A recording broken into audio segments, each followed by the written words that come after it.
The world of film is one of wonder and excitement. But if you're a woman, person of color, and/or member of the LGBTQ+ community, that excitement can often be spoiled with characters who, despite also being members of marginalized groups, reflect stereotypes that do more harm than good. These portrayals, no matter how harmful they may be, are often few and far between.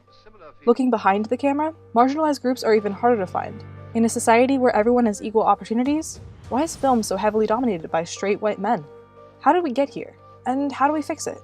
What is the film industry like today? If there is a problem, just how bad is it?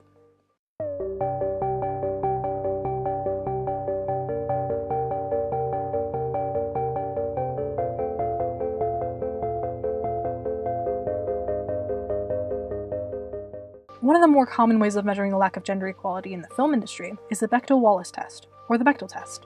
It holds films up to 3 simple requirements. 1, there must be at least 2 women who, 2, talk to each other about 3, something other than a man. When testing the top 50 movies of 2016, only 32 passed. 18, which is a little over a third of them, failed. In an attempt to better judge gender inequality in film, 538 has come up with 12 new tests that look at gender inequality on and off screen. The Uphold test evaluated these same 50 movies based on one premise. At least 50% of the on-set crew must be comprised of women. Not a single movie passed. The Rhys-Davies test required something far simpler. Every department must have at least 2 women. Of the 50 movies, only 15 passed. How women are represented in film is a reflection of who makes that film. If the crews behind Hollywood's biggest movies are dominated by men, female voices won't carry into those films. Just this past year, of the 100 top-grossing films of 2018, women represented 3% of cinematographers, 4% of directors, and less than 20% of editors, writers, producers, and executive producers. The Oscars reflect this pattern as well. Of the 601 nominations for Best Cinematography awarded since the first Academy Awards in 1929, only 1 woman has ever received a nomination, Rachel Morrison, for her work in Mudbound. Her nomination accounts for 0.166% of all nominations. The Academy Award for Best Director, which has distributed 450 awards over the years, has only nominated 5 women for the category. Those nominations make up for only 1.11% of all nominations in the category. There are no innate skills attributed to males that make them better at working behind the scenes in Hollywood than women. And in a society where men and women have equal opportunities, there's something seriously concerning happening here. Kathryn Bigelow, the first and only woman to win an Academy Award for Best Director, has spent the past 37 years working in Hollywood. After directing her highly successful film Point Break, it took another 18 years for Hollywood to recognize her with an Oscar for her work in The Hurt Locker. Bigelow's work is highly respected in the female film community, but she doesn't consider herself a female filmmaker. She is a filmmaker, period. Ava DuVernay is another pioneering director in the film industry, giving a voice for both women and African Americans. After spending several years working as a film publicist, she decided to try her hand at production by making documentaries. Before she knew it, DuVernay was using the money she was saving up for a house to make her first narrative film, I Will Follow. She has very quickly risen to fame, gaining Hollywood's attention with Selma, 13th, and most recently, A Wrinkle in Time. It didn't take DuVernay long to see how little support there is for Black women in the film industry, which is one of the biggest reasons why there are so few of them in the first place. However, instead of giving up on her projects because she lacked the support, she figured out ways to make her films without it. DuVernay is committed to making films that fill in the gaps, providing audiences with a realistic, caricature-free representation that's hard to find in even today's Hollywood films. The Coe test, another updated variation of the Bechdel test, asks that movies meet 3 requirements. They must include 1, a non-white, female-identifying person who, 2, speaks in at least 5 scenes, and 3, speaks English. Of the top 50 movies of 2016, 21 passed the test, while 29 failed. Minorities are greatly underrepresented in Hollywood. Black filmmakers are working to change this, with directors like Spike Lee, Jordan Peele, and Dee Rees at the forefront. Dee Rees is among a rising group of Black queer filmmakers like Angela Robinson, director of Professor Marston and the Wonder Woman, a superhero movie about queer polyamory, and Yance Ford, the first trans director nominated for an Oscar, thanks to his documentary feature, Strong Island. These directors are using their films to normalize various aspects of the queer and/or Black experience.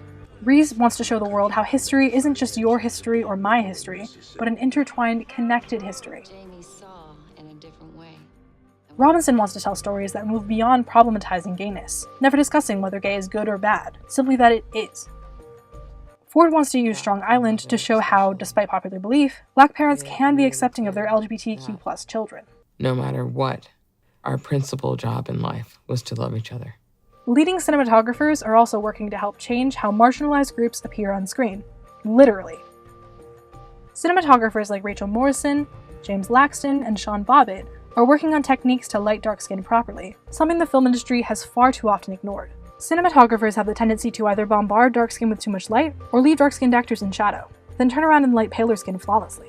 Bad lighting, combined with industry-standard equipment built and calibrated for lighter skin, end up making dark-skinned actors appear less attractive next to light-skinned actors. These cinematographers, however, are using creative ways to change that, allowing everyone, not just white actors, to look good on screen. Only in the past few decades have other racial minorities risen to prominence in Hollywood, but there is still a long way to go when it comes to Latin and Asian American representation, both on and off screen. Why has the representation of marginalized groups in Hollywood only just recently become a hot topic? What did it take to get to this point, and why are there still huge inequalities between who succeeds in the film industry and who does not? In order to understand how marginalized groups contribute to the industry, we need to first understand how film originated. The first photograph ever taken with a camera was taken in the mid-1820s, but it took at least 8 hours to expose a photo. To be able to capture moving images, that time would need to be reduced to 1/100th, if not 1,000th of a second. Until technology could achieve this, people captured moving pictures in other ways. Examples of the first moving pictures date back to the 1830s with inventions like the phenakistoscope and zoetrope, which created looped animations out of frame-by-frame drawings. Edward Muybridge managed to capture a horse in motion by placing 12 cameras along a racetrack and having the horse trigger each shutter. When the resulting photos were played back-to-back, they created a moving picture of a horse in motion. While Chinju Mahe and Louis the Prince had invented cameras able to capture moving pictures in as early as 1822, it was William Kennedy Laurie Dixon's invention that got the credit for the first motion picture camera. The next step was creating a way to showcase films, which was accomplished by the Lumiere brothers in 1895, with their invention, the cinematograph. As the years passed, cameras and projectors were constantly being reinvented. While short motion pictures were being made, they were perceived as literally that, moving pictures. It took the work of creative visionaries like Georges Méliès and Edwin S. Porter to help people perceive film as a way to tell stories. After designing his own camera and founding his own production company in 1896, Georges Méliès produced, directed, photographed, and acted in over 500 films, gaining international fame with A Trip to the Moon. Méliès eventually lost his audience to filmmakers who used more sophisticated narrative techniques. Edwin S. Porter was one of these innovators. His most famous work, The Great Train Robbery, was the first narrative film to tell a story that followed a consistent timeline from scene to scene. This movie was the film industry's first box office success, helped make one-reel films the standard, and resulted in the establishment of the first film theaters, called Nickelodeons. By the early 1910s, exhibitors' demand for new films was growing greater than ever. Some expected to receive as many as 20 new films a week. Most films required good weather and daylight to shoot, so places like New York and Chicago, where the industry was based at the time, wouldn't offer studios the consistent conditions needed to meet those requirements. So the hunt began to find a new base for the film industry. By 1915, approximately 60% of the industry had settled in Hollywood. Along with them came independent production companies that were rising to power, companies that eventually became Paramount Pictures, Universal Pictures, MGM, and 20th Century Fox. These companies became the backbone of the Hollywood studio system. By the 1920s, filmmakers were growing increasingly daring with sexual, violent, and obscene narratives, so the push for censorship was greater than ever. With this came a powerful trade association, the Motion Picture Producers and Distributors of America. Headed by U.S. Postmaster General Will H. Hayes, the MPPDA released a series of documents attempting to introduce regulations on the immoral behavior shown in motion pictures. They allowed films to still depict immorality, as long as morality always triumphed. The MPPDA continued attempting to regulate movies into the 30s. Before the 30s, however, came a groundbreaking innovation: the introduction of sound. The first invention capable of playing recorded sound alongside a movie was the Vitaphone, created by Western Electric. Warner Brothers purchased the rights to the Vitaphone and used the system to record an orchestral accompaniment to their latest movie, Don Juan. The response was overwhelmingly positive. By 1928, nearly every Hollywood studio, both major and minor, had its hands on a Vitaphone, Movietone, or Photophone.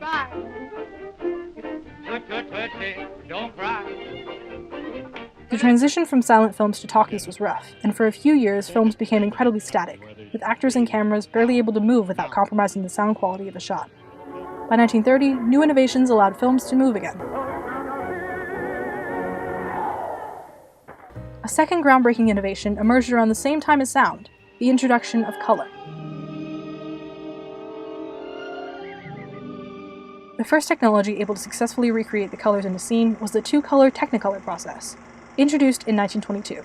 By using a subtractive process that mixed two primary colors together, filmmakers were able to make a single print combining video, sound, and color. By 1932, this process was improved to include all three primary colors, creating the three-color Technicolor process that became the industry standard for the next 25 years.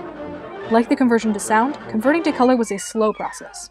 Because the Technicolor camera was so bulky, location shooting became more difficult, thus temporarily decreasing the quality of films.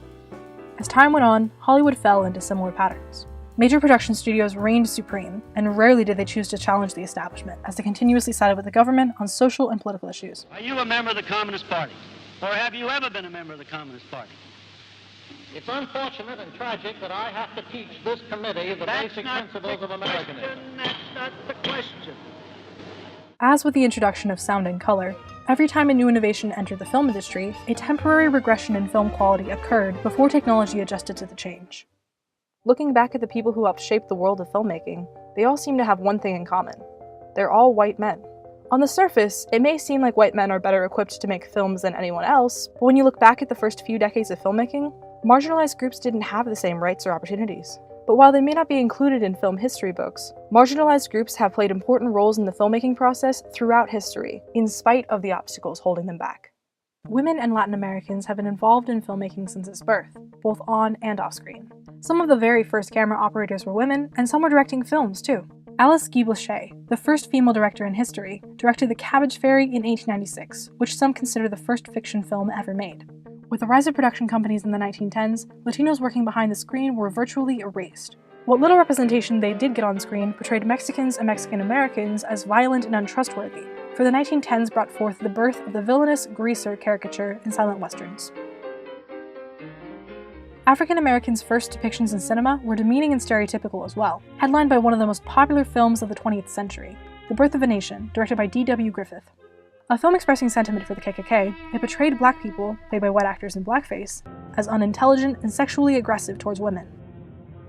The Birth of a Nation fueled the African American community's desire for films made by, for, and about black Americans. This led to a rise of production companies organized by black filmmakers, like the Lincoln Motion Picture Company and Norman Film Manufacturing Company. These companies made films specifically for segregated de jure and de facto theaters. While black cinema was growing in the background, women behind the scenes existed in the foreground. There were more women working in Hollywood in the 1910s than there were in any decade since. From 1912 to 1919, Universal Pictures had 11 female directors on its books, one of whom was Lois Weber, a rival to D.W. Griffith himself. In the 1920s, the formal structures of the studio system solidified, and women started being displaced. Universal did a complete 180, refusing to credit a single female director again until 1982. The 1920s also saw the emergence of its first gay stock character, deemed the sissy. These characters, whose sexual orientations were implied but never confirmed, were designed to make everyone feel more manly or womanly by occupying the space in between. Meanwhile, disgusted by the harmful greaser character, the Mexican government boycotted Hollywood movies. Hollywood therefore redesigned the greaser character and no longer attributed it to a specific Latin American country, thus giving birth to the pan-Latino representations that still exist today. Exactly. When did you have time to make plans? Oh, in a matter of seconds. In a stable. The Latin lover character also rose to popularity in the mid-1920s, creating depictions of Latin Americans who were passionate and sensuous, but often paired with negative traits of aggression and sadomasochism. Such hypersexuality was quickly suppressed by the MPPDA's production code in the early 1930s, which, among a variety of amoral acts, restricted the depictions of sex perversion and white slavery, thus banning homosexuality and enforcing the marginalization of black people in one fell swoop. However, the code didn't erase gay people from the screen. Gardenia. It just made them harder to find. The MPPDA reviewed and censored movie scripts before they entered production, so writers who wished to include gay people in their stories had to hide their characters' sexualities in subtext. The 1930s brought forth the introduction of talkies, and for Latino actors and actresses with accents, the number of roles available to them decreased significantly. Why don't I do what I want first, then I can put things and stuff and things. Nobody wants the advice of a criminal. I know. Sure. Buenos dias. Asian roles, meanwhile, gained some attention. So, Tony Pindello may be innocent, may be executed for murder he did not commit. The 30s marked the introduction of the heroic Charlie Chan and villainous Fu Manchu archetypes to the film industry. Both condescending in different ways, these characters not only fueled Western Orientalism, they were also portrayed through yellowface, complete with outrageous accents and grotesque makeup. You! By the 40s, white actors had started filling Latin American roles as well. After Roosevelt introduced the Good Neighbor policy, Hollywood began making films that celebrated Latin American cultures. We're three caballeros, three gay caballeros. They say we are birds of a feather. But as per the usual patterns, lead roles in these movies were given to white Americans, while Latino actors were left with minor roles. Gay characters were also getting the short end of the stick as a new archetype wrote itself into Hollywood, that of the cold-blooded villain. Brandon, how did you feel? When? During it? I don't know, really. I don't remember feeling very much of anything. Until his body went limp. Lesbian characters were less censored during this time, but only if they were kept in their rightful place, behind bars. She's a cute trick. African Americans, meanwhile, were finally being offered less stereotypical portrayals in mainstream Hollywood, thanks to the NAACP's campaigning for better black representation in the industry. I didn't get to own this place by splitting with anybody. Such progress continued into the 1950s, when Hollywood saw a rise of large productions with all-black casts, and a positive change in how black and white characters shared screen time. I mean, would it kill you if you stayed to dinner? No, but you should have told me, that's all. However, in this new climate of integration, the structures used to make films for segregated theaters were dislocated, and much of early black film was lost. It was also around this time that Hollywood grew disinterested in making films centered around Latin Americans, so Latino actors were forced to either downplay their heritage or be left with roles that played on harmful stereotypes. By the 1960s, the reign of the production code had been whittled away, allowing homosexuality to emerge from the shadows. Gay people were finally being portrayed on screen, but only as unhappy, suicidal, and desperate characters. Oh, I feel so damn sick and dirty, I can't stand it anymore! Marginalized groups were frustrated with how the world perceived them, and as several civil rights movements grew, so did the rise of independent black and Latino filmmaking. Black filmmakers like Madeline Anderson and Melvin Van Peebles told stories, both real and fictional, about black independence and the civil rights movement, alongside the Chicano and Puerto Rican civil rights movements in the birth of Chicano and Latin American cinema. Activists made short films that reflected their values, providing Latin Americans with the positive representation they'd been lacking, while offering employment opportunities to struggling Latino filmmakers and actors. Themes of empowerment in cinema carried into the 1970s with the dawn of the blaxploitation era. While major studios continued to produce films starring black characters that followed traditional values, blaxploitation films took old stereotypes of African Americans and turned them on their head, envisioning black people as empowered, self-sufficient avengers. Around that same time, the gay liberation movement began, and positive portrayals of queer characters were finally making it to the silver screen. The Boys in the Band marked a change in queer representation, and Cabaret was the movie that kickstarted a complete shift in gay representation in the film industry. Cabaret not only celebrated homosexuality, it didn't make a fuss about it. We're practically living together. So if you only like boys, I wouldn't dream of pestering you. Well, do you sleep with girls or don't you? Sally, you don't ask questions like that. I do. Of course, while some films chose to celebrate homosexuality, others chose to stigmatize it, portraying gay people no longer as victims, but as victimizers. There's this killer transvestite. Then, of course, triumphantly, our hero pulls out a gun and, blows 5 million holes through the murderous transvestite, and the audience bursts into applause. In the 80s, director Spike Lee kickstarted the movement known as the New Black Wave with his debut film, She's Gotta Have It. I am not a one-man woman. Films from the New Black Wave were energetic and diverse, portraying a variety of black American experiences in a whole new light. Luis Valdez, considered the father of Chicano theater and cinema, was the kickstarter of what was deemed the Decade of the Hispanic. His first two films, Zoot Suit and La Bamba, helped foster a new interest and openness toward Latino filmmakers, actors, and film projects.